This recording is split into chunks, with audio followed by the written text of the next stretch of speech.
Uber CEO says the company will eventually accept crypto as payment. Is there any chance of Uber accepting Bitcoin in the future? Are you having conversations about this internally? Like, could it happen someday? It definitely could. We're having conversations all the time.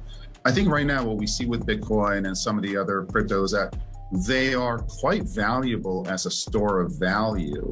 The exchange mechanism is expensive. It's not great for the environment.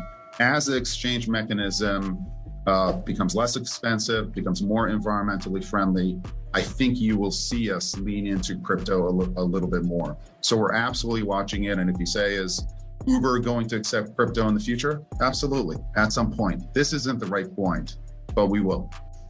He complains about payments in cryptocurrencies not being energy efficient, but here is what he doesn't know, that Bitcoin has a scaling solution for fast payments called the Bitcoin's Lightning Network. This network right here makes it possible for Bitcoin to become 194 million times more energy efficient than a classical payment.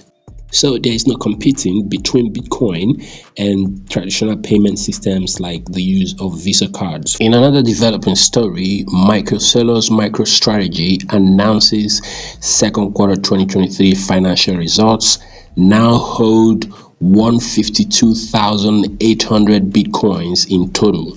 In a tweet, Saylor said that in the month that just winded down, that's July, they acquired an additional 467 BTC worth about 14.4 million US dollars.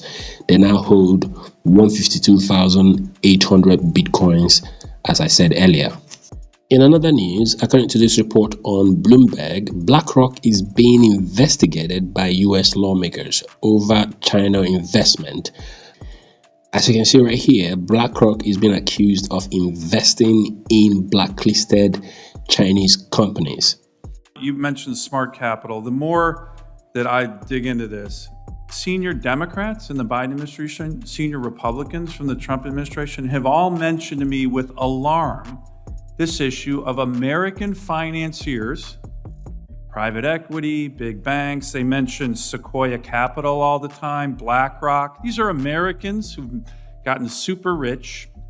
You know, we're a capitalistic society, but they knowingly are financing our competitor, the PLA, AI.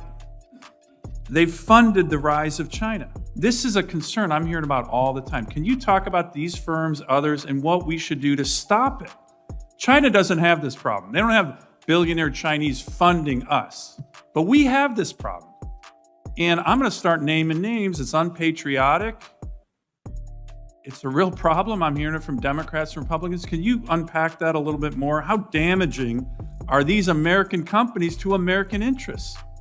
Senator, I do think that that trend of growing flows of capital, and I think there's both dumb money and smart money, but both of them are very useful. I wouldn't call money smart if it's, maybe these guys are going to get rich, but I don't think it's smart if it's funding our chief adversary globally. I think it's one of our most potent advantages that we are not actually. How do we stop these American financiers from funding the Communist Party of China?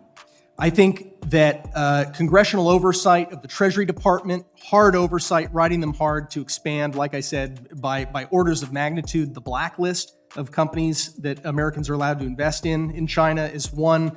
I think we should be looking at a CFIUS-like body for outbound investment so that we screen outbound American investment headed towards China to make sure that it's not damaging our national interest and national security. Well, it seems like a probe is the way forward as a select committee launches investigation into this. It is worth pointing out that it is unconstitutional for any U.S. company to profit from investments that fuel the military advancement of America's enemies. This is where we're going to wind things down for today's video. Make sure you're subscribed for more updates. This is Big Zell Bees and it's a guy Ken signing off.